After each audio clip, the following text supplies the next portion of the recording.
Morning students. Class 9th आपका जो chapter था रेदास, उसके भावार्थ आपको बताए। Next question answer. फर्स्ट, पहले पद में भगवान और भक्त की जिन जिन चीज़ों से तुलना की गई उनका उल्लेख कीजिए। आंसर है भगवान की चंदन से, भक्त की पानी से, भगवान की मोती से, भक्त की धागे से, भगवान की घन वन से, भक्त की मोड़ से, भगवान की सोने से, भक्त की सुहागे से, भगवान की दीपक से, भक्त की बाती से, भगवान की चांद से और भक्त की चकोर से। इन अलग अलग उदाहरणों के माध्यम से भक्त और भगवान की एक दूसरे से चर्चा की गई। क्वेश्चन नंबर 2, दूसरे पद में कवि ने गरीब निवाजु किसे कहा है, स्पष्ट कीजिए। दूसरे पद में कवि ने ईश्वर को गरीब नवाजू कहा है। इसका कारण यह है कि ईश्वर ही गरीबों अर्थात दीन दुखियों पर दया करने वाला है। नेक्स्ट, दूसरे पद में जाकी ज्योति जगत को लागे तापे तू ही डरे, इस पंक्ति का आशय स्पष्ट कीजिए।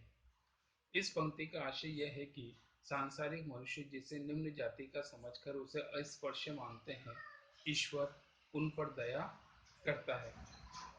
वेदास ने अपने स्वामी को किन किन नामों से पुकारा है।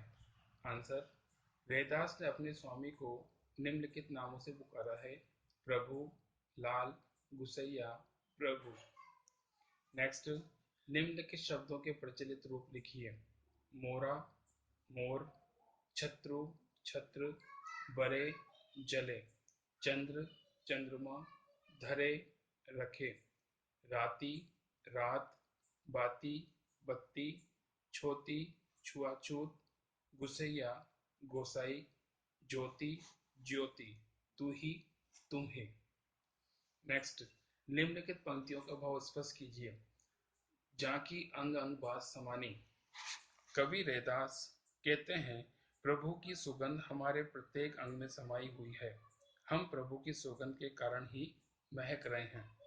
नेक्स्ट सेकंड, जैसे चितवत चंद चकोरा।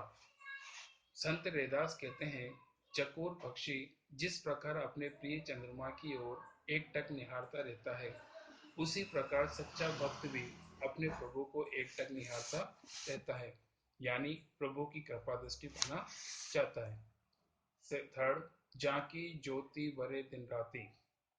कवि कहते हैं, प्रभु एक दीपक के समान है जिसकी ज्योति दिन रात जलती रहती है और उसका प्रकाश चारों ओर व्याप्त है।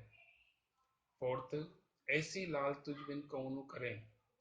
कवि कहते हैं कि प्रभु ही सबका कल्याण करता है, उसके बिना इस संसार में ऐसा कोई नहीं जो गरीबों दीन दुखियों पर उपकार करता हो और उन्हें मान देता हो। ईश्वर समदर्शी है। नेक्स्ट, नीचे हो ऊंच करे मेरो गोविंदो काहुति न डरे।